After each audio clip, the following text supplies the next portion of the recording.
scaring people, terrifying people. He also has a warrant for his arrest. If Zymir Hughes was trying to scare people, make them run, who's scared now? Who's running now? We have reason to know that Zymir Hughes is trying to avoid a warrant for his arrest on misdemeanor and felony charges in relation to only one of what we understand to be many victims. And part of the reason we are here is to ask for people who have been victimized by Zymir Hughes to come forward. We want their cases too. And if necessary, we want warrants for his arrest on their cases too. But we are also here not just to ask for his victims to come forward, but we are here to ask that people in the community who know where Zymir Hughes is hiding, who know how to find Zymir Hughes, or who witnessed things or have information that will help lead to his apprehension by the Philadelphia police and the federal marshals, we want them to come forward as well. So before I get into introducing the folks who are here and we get into some details, some video, some photographs relating to the case, let me just say this. This office cares deeply about people being bullied, victimized, frightened in every section of the city. Yes, this has gotten a lot of attention. It occurred in Center City. There are a lot of cameras in Center City, but we care about the victimization of people in every section of this city, as I know the Philadelphia Police Department does as well. We want to find out whatever it is this man or anybody else who wants to engage in this kind of criminal behavior has done, where they have done it, when they have done it, against whom they have done it, and who has seen it, and who can bring us to them. Again, you think it's funny to scare people? Well, get ready to get scared by us, because we got the handcuffs, we got the jail cell, we got the Philly jury that's going to tell you it's not funny at all. You think it's funny to make people run? Get your sneaks, because that's what Zymir Hughes is doing right now. Mr. Big and Bad is on the run. We're not having it in this city. We are not tolerating it. Philadelphia Police Department is not tolerating it. We are not tolerating it. We're not tolerating it in any neighborhood in this city, period. And all of you in the community, all of the good people, the good residents of Philadelphia, I'm going to ask you to do a thing. Get your info and call 215-686-3093 or 94. That is the Central Detective Division. 215-686-3093 or 94. That's the Central Detective Division, primarily tasked with this investigation. We have with us Captain Jason Smith from Central Detectives, who's been working very heavily on this case. He's going to give you a bunch of details in a moment. And we also have with us today Brett Sikosian, who is the chief of the municipal court unit of the Philadelphia District Attorney's Office, who has looked into this quite a bit. He's my subject matter expert when I have questions I cannot answer. And I want to make sure that we keep on track, because I know some of you have a 4 o'clock deadline to be out front and to be broadcasting. So without further ado, it is my pleasure to introduce to you Captain Jason Smith of Central Detectives to provide some details about what is occurring in this case, and then I'll get up, say a few more words, and we'll take some questions. Thank you, D.A. Thank you all for being here. It's much appreciated. So first, I'd like to thank my investigative team. I have 3 investigators within my unit working around the clock since last Friday, since we became aware of this series of incidents. So this occurred over a relatively short time span from approximately 5:01, 5:02. This was one of the early morning hours of August 12th, Wednesday, August 12th.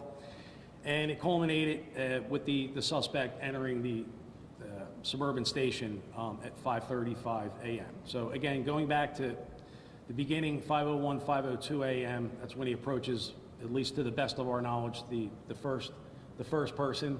And this is going to be at the intersection of 10th and Chestnut. So let me see if that is what's going to be playing here. So I think it already played, but in this clip, you could see the victim is absolutely terrified of Mr. Hughes, crouches down with his hands up in a pleading motion. Again, this individual has not stepped forward yet, so we don't know exactly what was said. Here it is.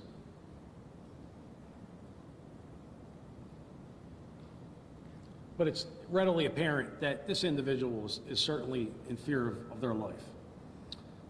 So then Mr. Hughes proceeds to make his way down Chestnut Street, harassing additional people around 11th and Chestnut, 12th and Chestnut, and he's in the 1300 block of Chestnut. And by our best estimate, he approximately attempts to harass and engage in this type of behavior with 15 to 16 individuals. And it's going to culminate with this incident that you see to my right. This is when he starts chasing after our complainant, who's attempting to spend her Wednesday morning jogging around City Hall. So when he's going after another male when he spots her right here. That's when he begins to follow her. And then ultimately he gets in front of her, makes that statement to her, "Are you ready to die?" She's startled. He repeats that phrase. She turns around, runs away from him, and in the process she severely injures one of her legs. And it's going to require extensive medical treatment, from what I understand, in order to treat the injuries that she sustained. After that incident, that's when he goes into Suburban Station. Again, at approximately 5:35 a.m., he goes down there. He's wearing his mask at that time. All right, that's what we were just looking at. That's where he went into a Dunkin' Donuts on the 1300 block of Chestnut Street. All right, there's Suburban Station.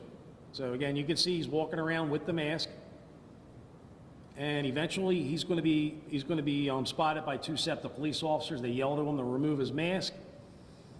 He does remove his mask. You see, he's attempting to the best of his ability to conceal his identity. I think he's drinking a Red Bull, and he's pulling the mask up underneath that Chucky-style Halloween mask. He's got a black COVID-style mask underneath of that, which he never removes. So after the SEPTA police officer spot him, they tell him to take the mask off, and then he does his best to avoid them. But in the process, while before they spot him, he is running around attempting to engage other people and scare them down in Suburban Station as well.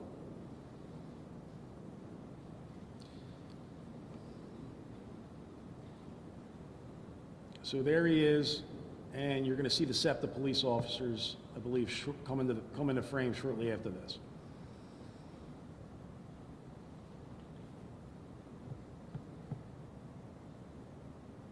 There we go. So, to make a long story short, the SEPTA police officers follow him around. Eventually, he does successfully evade them, makes it back up to the surface. From there, at the intersection of 15th and JFK Boulevard, he's able to get on the Route 33 bus. This is approximately 5:59 a.m. He then takes the Route 33 bus up to the intersection of 23rd and Venango Street, and this is going to be right around the corner from an apartment complex that he lives in on the 2200 block of Venango. So there's pictures of him on the bus. Again, he had placed the Chucky-style mask into his backpack, and he's leisurely taking a bus ride back home. So once he gets off the bus, makes his way, we follow him into the apartment complex, and subsequently we recovered video from that apartment complex, which is going to show him leaving that apartment complex. I'm sorry, he's going to be coming down the elevator approximately 2:15 a.m. on the morning of the 12th. This time he stops into a common area where we get good shots of him, and he is not wearing a mask. So this is one of the ways in which we were able to identify him. We have a total of 3 identifications. One was made by one of those SEPTA police officers. Grateful to him. The two other individuals, I'm not going to disclose who they were. So once he comes down that elevator, 2:15 a.m., at approximately 2:20 a.m., he leaves that location, and he's observed getting onto the Route 33 bus and taking that into Center City. So I guess at this point in time, I could open it up to questions. What kind of charges? That would be you, sir. Thank you, Captain. I appreciate it. Just a final comment. We'll go straight to questions after that. So, I want to say it again. We care about this kind of conduct, whatever neighborhood it occurs in. We care about the people who live in all of those neighborhoods. I want people to understand here, this ain't just about Center City. This is about the whole city. There may be people who think this is somehow enjoyable. It's also criminal, and we're coming for you. So think twice. Young people who are on social media, who want to get some kind of following, some kind of clout, whatever it may be. We're not sure about motivations here, but the motivations could possibly include trying to take video of people being terrified for the purpose of attracting attention on social media. Well, you can brag about it in jail. You can do that. If you're thinking about doing it, think again. Think again. Do not do this to your neighbors. Do not do this to people who live near you. We will catch you. The police will catch you. The federal marshal will catch you. Even if you run, we will hold you accountable. It ain't worth it. There is nobody in the world who should be trying to imitate what this scared man who's running is doing now. He's a punk. I mean, that's the bottom line. He's a punk. A lot of people for no good reason, and we're not going to tolerate it. Channel 3 CBS, Ross DiMattei. Yes. I'll get to all of you. I don't mean to cut you off. It seems like this masked man had chances to harm victims or try to rob them, and do you think his sole intention was to just try to scare people for attention on social media? Captain, do you want to address that? Sure can, sir. Yeah, so I believe that he was doing this purely for social media content. There wasn't an attempt by himself to lay hands on anyone. He didn't brandish any weapon, although in the case of the jogger, he did have his right arm behind his back, implying that he had a weapon, but at no point in time did he furnish a weapon. So to the best of our knowledge, there were no other injured parties other than the jogger. And again, yes, I think he filmed this for social media content, either A, for his own sick personal amusement, or B, he had plans of posting it online at some point and possibly monetizing it.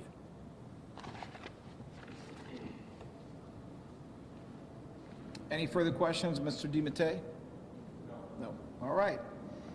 John Paul, Channel 6 ABC. Yeah, question about his whereabouts. Why do you believe that he may have fled from Pennsylvania? And to be clear, have you recovered any videos at all that you may have posted? Have you done anything like this in the past? I'm going to once again let the captain answer that. Understand that when you're trying to catch somebody, we don't actually need to notify them of every step because we're trying to catch them. And we also want to make sure that any police who go to apprehend him will be safe. So we may not be able to say everything. All right, sir. So to my surprise, so far we've identified 3 social media accounts associated with him. 2 are TikTok accounts. One's going to be an Instagram account. And we have not uncovered anything in his past postings, which would be similar in nature to this. And I'm sorry, there was another part to that question? Has he ever done anything like this in the past? When you guys looked through his record, has he ever done anything similar? Not to our knowledge. I think you wanted to know why we think he's fled. Yeah. All right, so he has a tendency, we received information, he has a tendency to travel back and forth to the West Coast, California, the LA area, but also Las Vegas. And these would be for employment reasons. Anything else, Mr. Paul? All right, Channel 10, NBC, Shayra Arias. Shayra just left. Just left? She was asking about his criminal record. About his criminal record? And then I was also asking what the charges will be. And I'll tell you as much as I can. Please understand, though, I intend to take this man to a jury trial, and I have to be careful that we don't pollute the jury panel by telling them things now that they would not be able to know during a trial. But the short version of this is that he is currently on probation for a crime he committed in Montgomery County. That probation is being supervised in Philadelphia. This is a potential violation of that probation, and we've already taken steps so that upon apprehension, a detainer where that probation would apply. He does have other contacts in the system. However, I would say the most noteworthy is the one for which he's already on probation. In terms of, I'm sorry, what was the rest of the question? What criminal charges? Oh, what charges? He's going to face felony and misdemeanor charges in relation to the one complainant who has come forward fully, and that is the woman who was jogging and who ended up pretty severely injuring herself trying to run away from him. Those charges will include assault and other charges, but they'll be both felony and misdemeanor, and we'll be happy to explain it to him when he stops running and we catch him on that warrant. All right, let me see. Jen Joyce, Channel 29 Fox.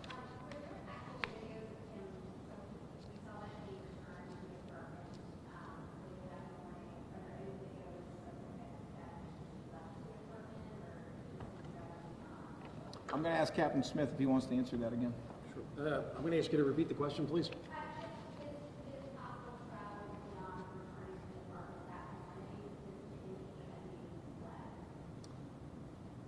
So, yeah, so we're still in the process of recovering additional video because we received information that he packed his bags and he left approximately 2 nights ago. And he packed his bags and he left that location approximately 2 nights ago. So we're attempting to confirm that information via video, bus routes, flights, things of that nature.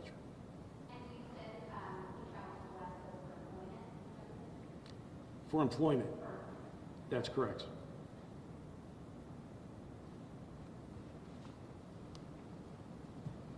All right, are there any other questions at this time? Well, in that case, thank you all for attending, and I know some of you have to get down to the street for 4 o'clock. Oh, Spanish. Can you give me a little something in Spanish, please? Sure. Thank you very much. Estamos aquí para anunciar una orden de cadeo, o en inglés, arrest warrant, de parte de este señor aquí, Zymir Hughes, quien es el tipo que molestaba a la gente vestido con una máscara.